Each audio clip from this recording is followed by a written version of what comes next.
Okay, so let's get started here. Let me quickly reorganize that a bit. Okay, so the last time the slide that we finished with, that is this slide over here, I believe. And what we see here, that is a tree index which indexes by student names. So if you have a table, for instance, like enrollment information, and you want to quickly find entries that satisfy certain conditions, then an index is probably a good idea. And in general, those indexes, as we have seen, they work pretty much like the indexes at the end of a book. For a given search key, they provide you with references to the pages where you find the associated information. Now, last time we have been looking at those tree indexes that you see here. So in order to use this tree index here, for instance, in order to look up data associated with one specific student, we would start at the root node, which is page 1, P1, on top of the page. And if you're searching, for instance, for student Alan, then we would compare Alan against the keys that we see here. And we see that in alphabetical order, Alan comes before Holly. So that is why I want to continue with page 2. And on page 2, I'm comparing Alan against the students again, and it comes before Dora. So that's why I'm continuing with page 10. And on page 10, indeed, I see the student named Alan. If I want to find, for instance, all students within a certain range of names, everything between Alan and Kyle, for instance, then I would start as if I wanted to find only information about Alan. But then afterwards, after I have reached page 10, I would use those links between the leaf pages in order to continue to page 11, page 12, page 13, page 14. And here I find Kyle and the names that come after Kyle in alphabetical order. So this is where my search stops. So this is how we can use those indexes. And you can have multiple indexes for the same table with different index search keys. One index for student names, one index, for instance, for course information. All right. Now this here summarizes more formally the treatment of inequality predicates, which I have just done. So if you are searching for search keys within certain bounds, L and U, then what we do with the index is that we first search for the first page, for the first leaf page on which we find entries for L. And then we use those links between the leaf pages in order to traverse the index, and we keep reading until the entries we encounter come after U in the key order. All right. So this is ways we can use those indexes. And so far, we have been discussing about search keys that correspond to one single column. In the examples before, that was always the student name column. But in practice, it is more flexible than that.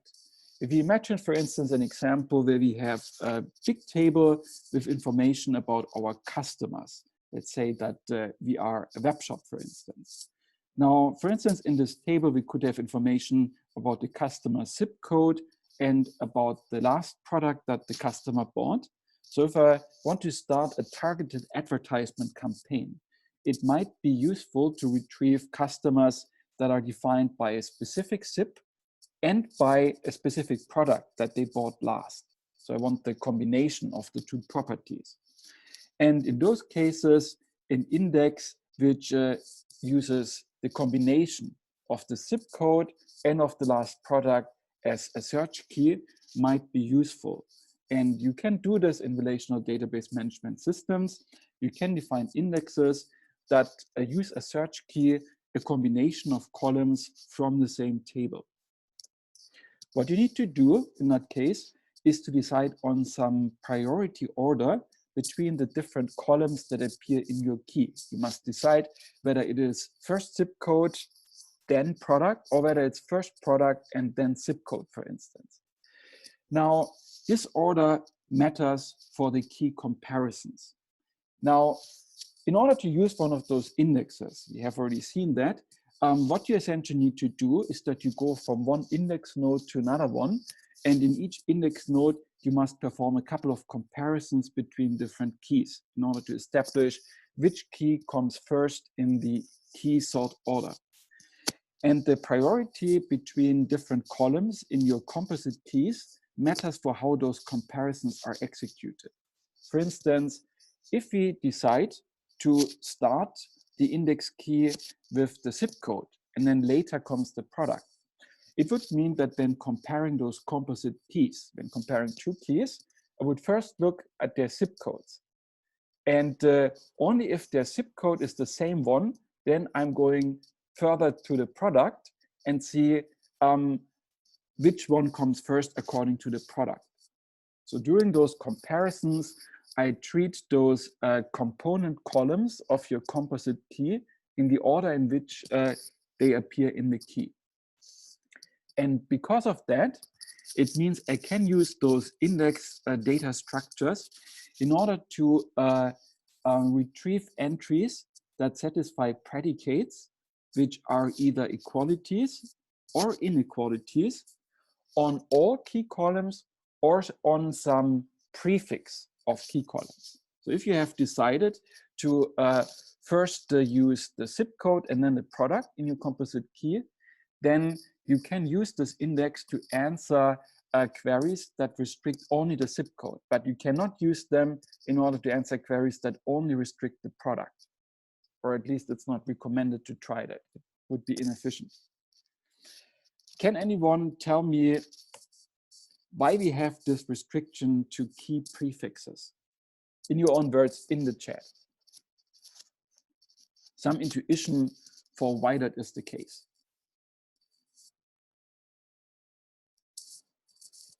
Or you don't even need to put it into the chat, just think about it a little bit for a minute. It's good to verify your understanding of indexing structures.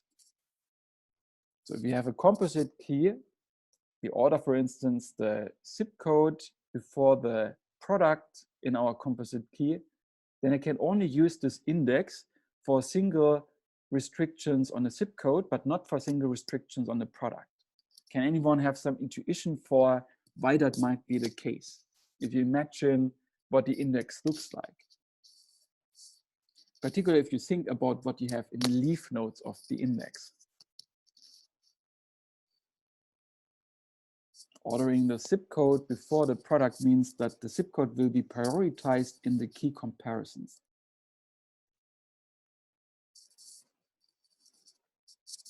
Give you a few seconds to marinate over it.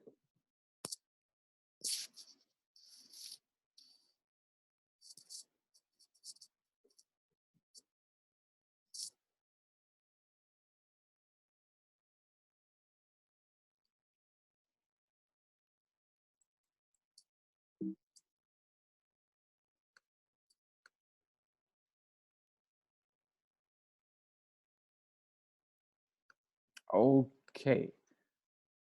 Yes, very good. And I think I see the right, yes. So here I see the right references. Okay, very good. You have to think about the sort order indeed. Now, if you think about the order in which the entries appear only in the leaf nodes, for instance, if we prioritize the zip code in our comparisons as opposed to the product, it means that things with the same or similar zip codes will appear close together in the leaf nodes of the index. And on the other side, if we prioritize the zip code in the comparisons, then things that have the same product, customers who bought the same product, they might appear all over the place, basically.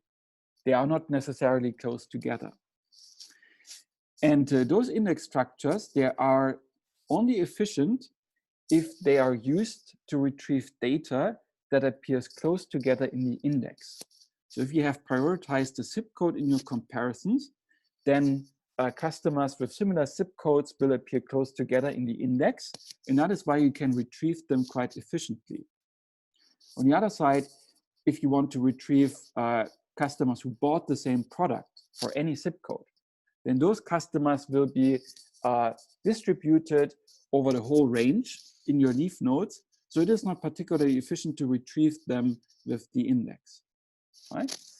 So maybe as a little homework, it might make sense to imagine how that index with the composite key looks like, and for instance, make a little drawing. But here, the core idea why we want to restrict ourselves to the prefix of the key columns is right here, and was in the chat. Good. Now, let's have a look at Postgres. So far, we have been discussing about indexes in a rather abstract manner. Now, let's see how they actually appear in a real database management system. Now, in Postgres, for instance, and in most other database systems too, you can decide which indexes the database system should create. There is a commands for that. They might look slightly differently in different database management systems. In Postgres, you simply write create index, then some index name on the table that is being indexed. And here between those parentheses, you have a comma-separated list of table columns. And those are the columns that the index should refer to. So it can be one column, or it can be multiple columns. In that case, it's a composite index. Now, here, yes.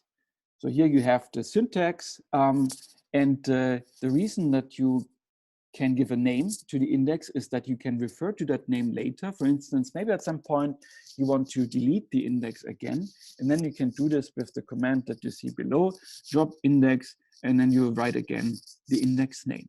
I'm quickly going to demonstrate that in Postgres, just that you have seen in index creation once. All right. Now you should be able to see my terminal here.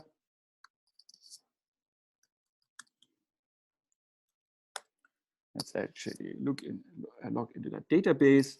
All right. And what I have here, for instance, is, okay, and here I have, by the way, an interesting question in the chat. The question is whether we have to explicitly tell the database management system to create indexes or whether it does this automatically. The answer is it depends on the database management system. Some of them do this automatically. Most of them allow you to control which indexes are created, because it's a decision that is difficult to make automatically. I'm going to say a little bit more on this in the following slide about the pros and cons of creating indexes and how to decide which ones to create.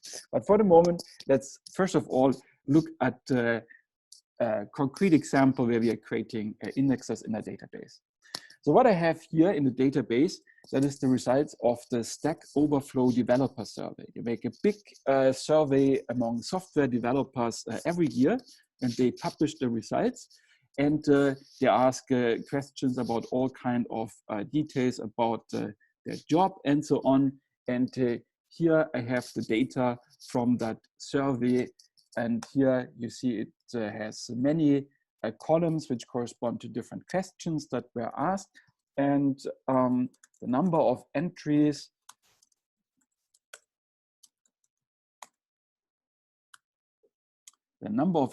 here, that is about 90,000 respondents. So as far as surveys go, this is actually pretty large. As far as data sets go in general, of course, this is not yet that large. All right. So for instance, there's a column about the country that the developers come from. I could, for instance, want to count how many participants we had from different regions of the world. And in order to make that efficient, maybe I want to create an index on the country column. Let's maybe first try the query without the index. If we, Oh, and by the way, let's quickly enable timing of queries in order to be able to compare performance with and without indexes in the following. So we enable timing. And now let's first of all count the number of participants, for instance, from a country in Europe. Let's, for instance, say Germany. All right. Okay. And that took a little bit. And we have something like about 6,000 participants. I'm running the query again. And now it actually gets already much faster. That is something that we discuss in more detail in the following lectures. Those database management systems, they're able to cache data that was recently accessed. So as you see here, the query suddenly gets much faster. I wanted to get the faster, more realistic time in order to make the following comparison more realistic.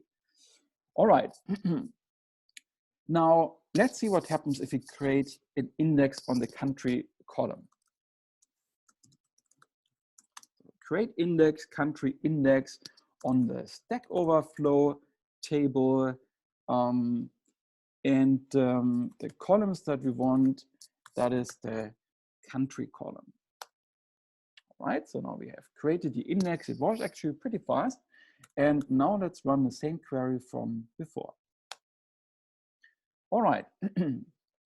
Now, what you see here is the time for the query after we created the index. And as you see here, it's about 5 milliseconds. Now, without the index here, we had something like 124 milliseconds. So this is, I mean, both are very small times, of course. So right now, for data of this size, it doesn't matter so much. But you see that there's a difference of several orders of magnitude. If you imagine that typically you would work with much larger data sets than that, then you can see that having one of those indexes actually makes a big difference. Because this country index now has allowed us to immediately retrieve references to those entries that are associated with country Germany. And that is much faster than having to go to through all the pages of the table in order to check whether there's any entries for Germany, for instance. Now, let's drop the index again, just to see whether it was all a coincidence, maybe. Let's run the same query again. All right. So it's still getting a little bit faster due to caching effects probably, but still it is the same order of magnitude as before. We are much faster than using the index. And the command I use to get the time, it is \timing. Exactly. Thanks. All right. Now perhaps one more example for a composite index, just that you have seen this as well. I could, for instance, use the, I think it was called employed or employment column. And here, I'm first of all showing you what distinct values appear in that column. So this select distinct is, in my experience, pretty useful. If you want to get a first impression of a data set, you want to find out which values appear in a certain column, which is what I'm doing here. Not sure whether the column was called employed or employment. Let's see. Okay, it was actually called employment.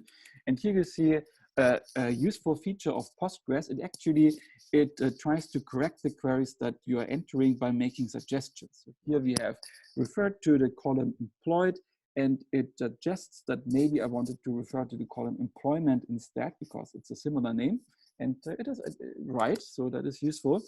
Let's look at the employment column instead.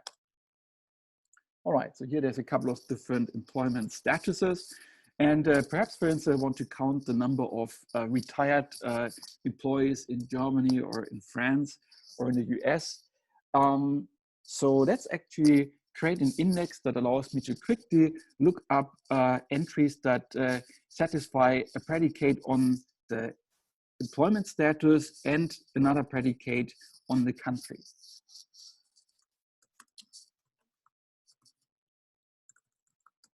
So let's create the country employment index on the Stack Overflow table, which uses the columns country, comma, employment. All right. Okay, so now we have created this index, which is also quite quick to do. And now, for instance, we could select the number of developers, where the country equals Germany. Let's actually take France for a change. And employment status is retired. All right, so that takes 1.006 milliseconds. It's actually very fast to do. We only have 6 entries because it's quite a specific combination of properties. Let's actually drop the index in order to see what we get then.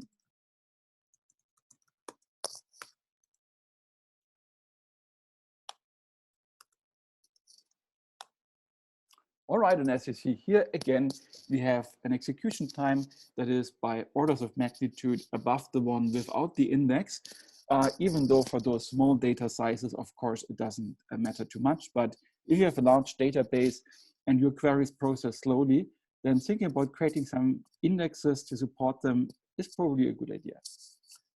Okay. All right, let's go back to the slides.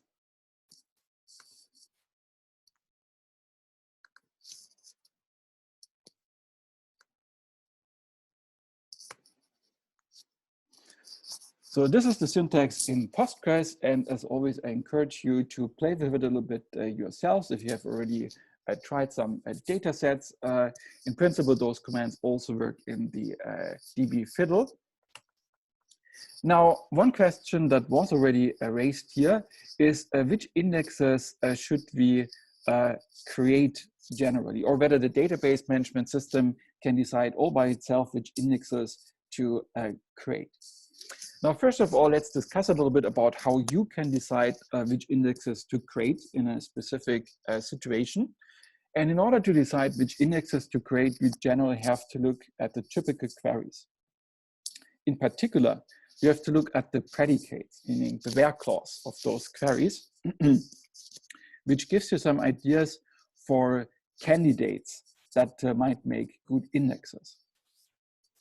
Now, in the examples that we've seen here, creating the index always reduced query execution time. So I don't want to mislead you into thinking that indexes are always a good thing to use for performance, because that is definitely not the case. Now, first of all, indexes, they are, for instance, not useful if your predicates are not selective enough. So if your predicate actually is satisfied by most of the entries in your table, you don't really need an index for that query. Another reason is that, and we will see this in more detail in the following, if your data often gets updated, it means that each associated index also needs to get updated, which also causes some overheads. So if you have too many indexes, then it will be very expensive to update your data. We're going to discuss more about index updates in the following. And then finally, of course, each index is a data structure again, so it needs some space. That means the more indexes you create, the more space you use up on hard disk. So at some point, you probably run out of space. But a question about which indexes to create is really an interesting one, and it's a difficult one. So in the database research community, you're already looking at that question, how to decide which are the ideal indexes to create, already since decades, basically. And research is still ongoing, so it is a tough problem. There are some tools available which allow you to do this. There's, for instance, the Dexter tool for Postgres, which tries to figure out automatically what indexes you could create. And there are some database management systems that essentially automatically decide to create indexes, for instance, the so-called MoneyDB database management system. And those database management systems, they might create or drop indexes independently in the background. But in general, it's very hard to decide what are good indexes to create. All right. Now in the following, we're going to discuss about a couple of different optimizations to indexes and also about how we can handle updates in the context of indexes. One thing that I believe was already pointed out by one of your peers in the last lecture is that sometimes you have the situation where your index stores duplicate keys.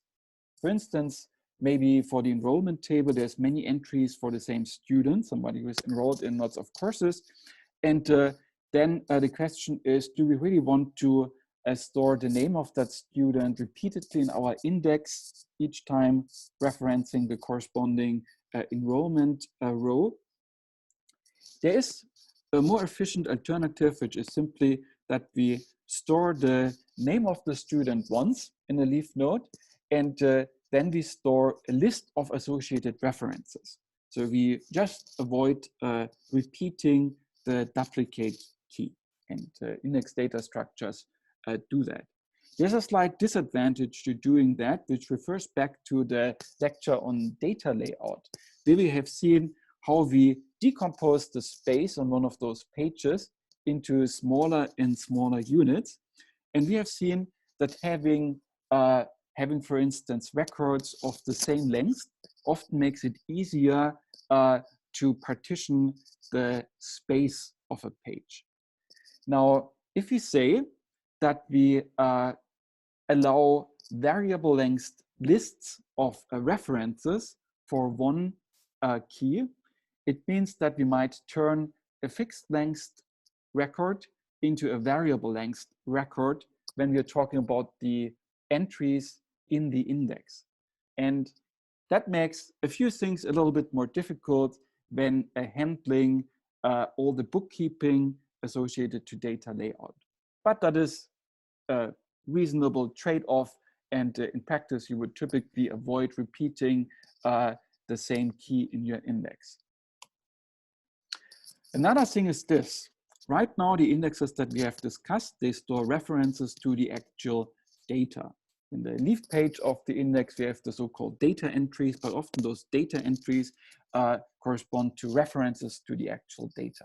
Instead of that, you could also just store directly the data that you're interested in the leaf nodes. And if you do so, it's called a clustered index. Now, as long as you don't want to store your data repeatedly, you can only have at most one of those clustered indexes per table. But that can actually be quite efficient because, first of all, with this clustered index, you save one reference. Like if you don't store the data in the leaf nodes, then you would have to follow up a reference to the data. If you store the data directly, then you can save the time for that. But even more importantly, if your index stores in the leaf pages references to the data, then in order to retrieve the data, you have to follow all of those references. And even if those references are stored close together in the index leaf node, the associated data might actually be widely distributed in the data pages. And that means in order to collect, for instance, all entries for the same student, you might actually have to access lots of different locations in your actual data set. And that can be inefficient, as we have seen. For instance, if you store the data on hard disk, it means you have to move your read and write head quite a few times, which takes time. So if you store the data instead inside of the index, it means that you are guaranteed that all the data for the same student appears close together and can be retrieved efficiently with one or at most a few page read operations. So that's why you might want to use clustered indexes if you can. Now, this is just some overview of the indexes and the optimizations that we can apply to them. What we have seen so far pretty much corresponds to a very popular brand of index, which is the Btrees. That is also the default index created by Postgres, which we have just done. There's several variants of that. For instance, there are tree index variants that put data entries, meaning references to data or actual data, in the inner nodes of your tree as opposed to the leaf nodes only. There's some variants that omit, for instance, those useful links between the leaf nodes and so on and so forth. There's many variants of that. But in practice, one of the most common indexes is this B+ tree, which essentially we have been discussing about so far. Now, one important topic in the context of indexes is data updates. The index indexes the data. So if the data changes, the index must change as well. And there's different ways to handle data updates. Now, generally, you might have inserts or deletes to your data, or updates, which you can imagine as a combination of a delete and insert, even though in practice it is typically implemented more efficiently. If your data keeps changing back and forth, then one thing that you might want is that you keep your index tree somewhat balanced throughout all those insertion and deletion operations. And you might already have seen that in the context of general search trees. Now, often with those search trees, it's a good idea to keep them somewhat balanced in order to maximize efficiency. Now, in the following, let's first of all see what happens if we don't balance the tree after updates. So here we have the index tree for students again, and now we are inserting a new student called Bella, for instance. Now, if we start from the root and go down to the leaf nodes, page 10 is where the student Bella should be inserted according to the alphabetical key order. But unfortunately, you see that the page is full. We don't have any free space left. Now, what we can do is that we create a new page, page 19, and we insert the student name there. And that here is called an overflow page in this context, because it becomes necessary as the data in page 10 is overflowing, so to speak. And you also see this little arrow in red pointing from page 10 to page 19. That essentially represents a little pointer reference that we store as metadata on page 10, which points to the following overflow pages. As long as there's no overflow page, we simply set that pointer to null, essentially. Now we are inserting Bruce as well, and we still have space on page 19. Now we insert Kara, and now we want to insert Connor, but here we are running out of space again. So we are creating again a new overflow page here, page 101. And then the first overflow page has a pointer to the second overflow page, right? And now, before we start deleting things, I want to point out that having those overflow pages might make retrieval inefficient, because if you're searching, for instance, for Connor, then in order to get there, I would have to pass 1, 2, 3, 4, 5 pages, while for most other entries, I would only have to pass 3 pages in order to find them. So those overflow pages, which make the tree imbalanced, they are not good for retrieval performance. Now let's also delete a few students. Let's say we are deleting Rosa. Let me quickly move the chat so I can see my slide.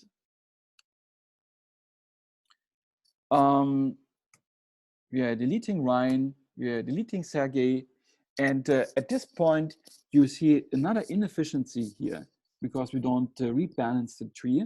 If you look at page 17, where we have deleted the students, now it has become completely empty.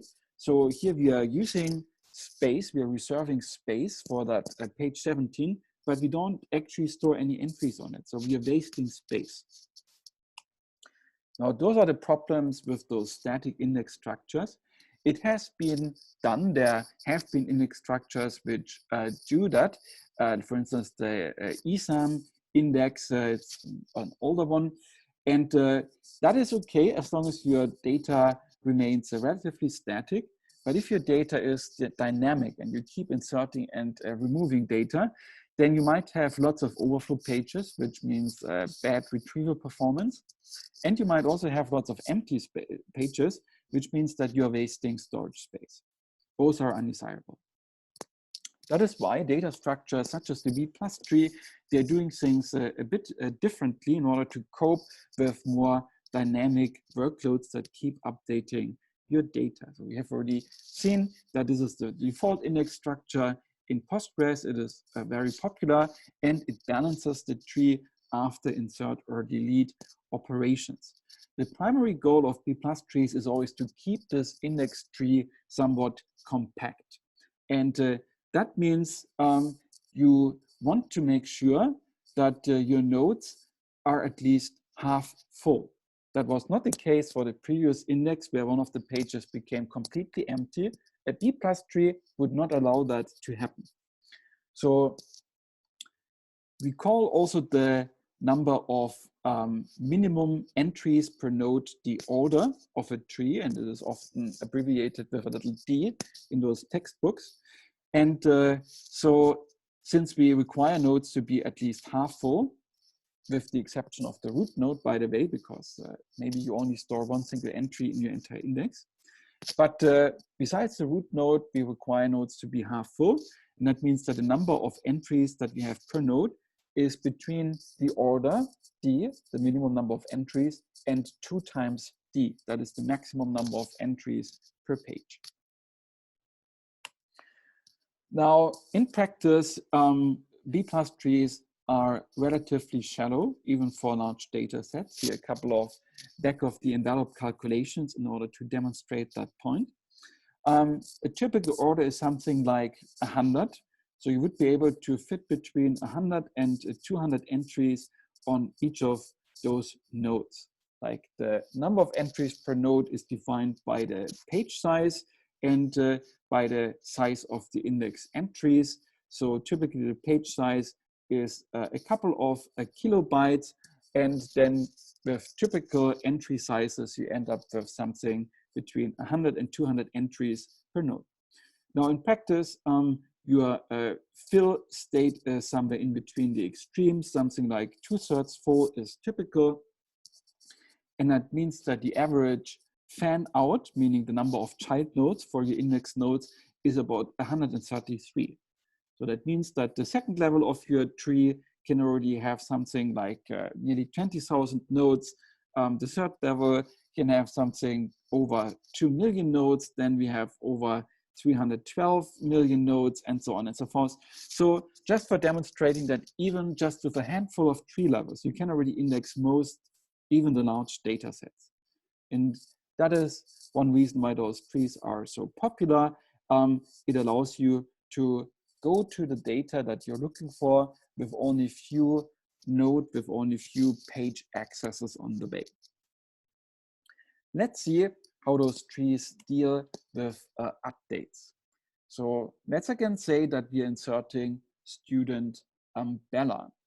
And student Bella should be inserted on page 10, but there's no space left. So we have to create a new page in any case. Now here we have created page number 19, and that might look a little bit like overflow pages, but it is actually not.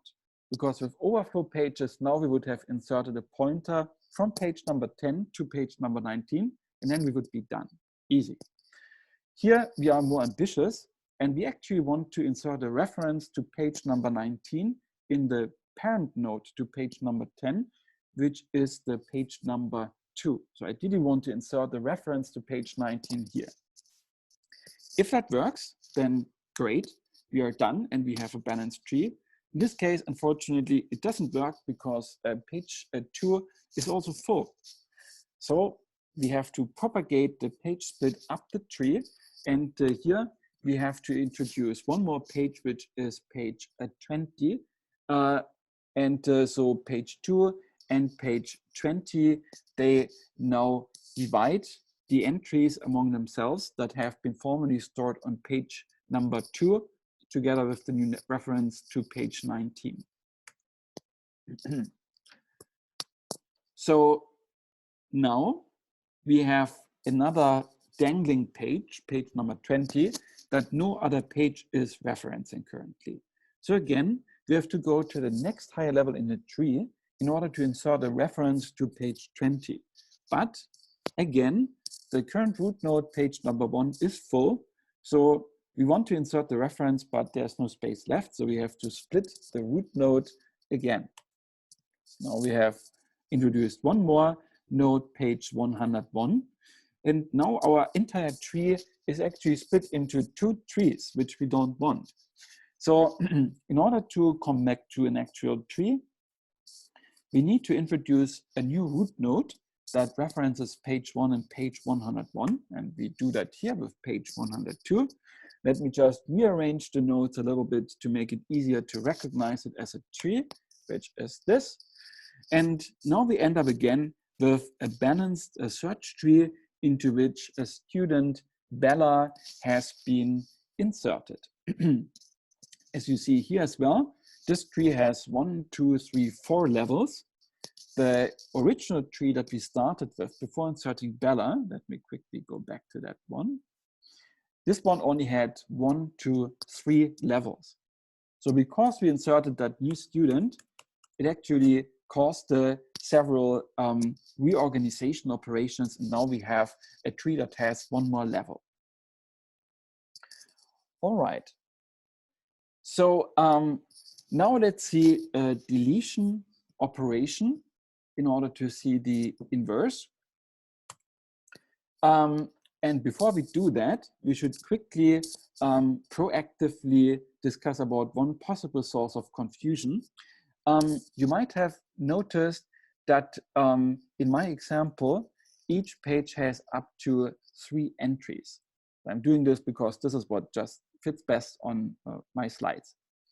On the other side, we have seen that according to the formulas we saw before, the number of entries per node is always between D, between the order D, and 2 times D, right? And that means that you would expect an even number of entries per node. Now in this example, I'm not doing this. I'm working with at most 3 entries per node, but that is just motivated by the dimensions of the slides. Typically, we would say that a node is considered underfull, below the fill threshold that is required. If it has less than D order entries, here we have up to 3 entries per page. So half of that would be 1.5, which is not an integer. So for the example in the following, we will say that a node is underfull if it has less than 2 entries on it. All right, so let's actually see what happens if we delete a couple of students here. So let's first of all delete Sergey. And now let's delete Ryan. And so here we have deleted Sergey, and now next one we are deleting Ryan in page 17. And as you see, page 17, now Ryan vanishes. And at this point, we have the problem that page 17 has become underfull because we require at least 2 entries per node, and here we do not have that. So what we can do in this case here is if we look at the siblings of P17, in particular at P18, those nodes, they can spare some entries. They are comfortably above the minimum threshold of entries per node. So we can essentially shift a couple of entries from page 18 to page 17 over here. We also need to change corresponding references on page 4. And now we have come back to a tree that is balanced and where each node is at least half full. Yeah, that was the bad state with the underfull node, and here we are getting back to the good state by shifting entries from page 18 to page 17. All right, and now I'm gonna show you one more way to deal with imbalances caused by deletions. So in the previous example, we have essentially redistributed entries from the sibling to the node that was under full. Another operation that we can do, which tends to be a bit more expensive, that is that we merge nodes in the tree together again. And then once we merge two nodes, then it means that the parent node will have one reference less. So potentially the parent node also becomes under full and has to be merged again. So similar to how those page splits can propagate up the tree, which we have seen for insertions, those node merges can also propagate up the tree in case of deletions. So for instance, here, let's say that we are deleting student Bella again. And here, student Bella appears on page 10 on the left lower corner here. So now I'm deleting that from page number 10. And at this point, page 10 has become under full. Now the problem is I cannot really redistribute entries from page 19 because then page 19 would become under full. I could think more about redistributing things, but at some point it becomes too expensive. So instead of that, I might rather want to merge nodes. So if I do this, then so page number 10 has become under full. So if I merge together page 10 and page 19, it means that page 2 has one entry less. So we might also want to merge it with page 20. But then page 1 has one entry less than before. So we might merge it with page 101 and so on. And then the root node has one entry less. So it becomes unnecessary, so to speak. So I leave it to you to trace the example back in more detail after the lecture. But what we are doing here is pretty much exactly the inverse of what we have been doing before. Before we have been inserting student Bella. This is why we had to add one level to our tree. Now we are doing the inverse. We are merging together nodes again.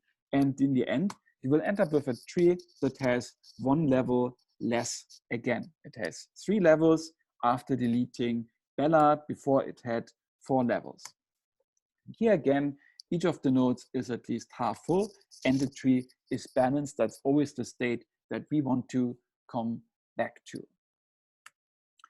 So this is the slides that I wanted to go through today. We are essentially at the end of the lecture.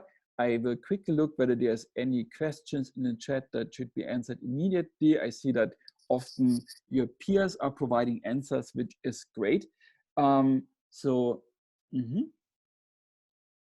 Okay, and here one of the questions, for instance, is whether nodes must be half full, whether does that means half full in terms of children or in terms of contents stored on the page.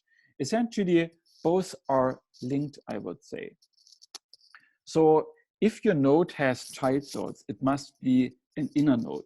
And for the inner nodes, the number of child nodes is always proportional to the number of entries that you have in the node. For the leaf nodes, you don't have child nodes by definitions. So there I definitely talk about the number of entries. So in order to simplify things, I would recommend you to think about the entries on a node. But of course, the number of entries for inner nodes is linked to the number of child nodes you have. So it's a great question. There's another question about, I mean, if we are redistributing entries across different siblings, you are very right that often we might have a choice in terms of which sibling we want to take the entries from, because there could be multiple siblings. And that depends a lot on the database management implementation. It is true, you could try to optimize that. You could try to systematically compare different siblings, or you could first check one sibling, and if it is not possible, you check a second sibling, and so on. You can do that. The question is always whether those, like checking multiple siblings as opposed to one fixed sibling, you know, like always the rightmost, like the sibling to the right of you, whether that increases the performance or not. So that is an implementation question. You might want to consider multiple siblings or only one, depending on what is the fastest in practice.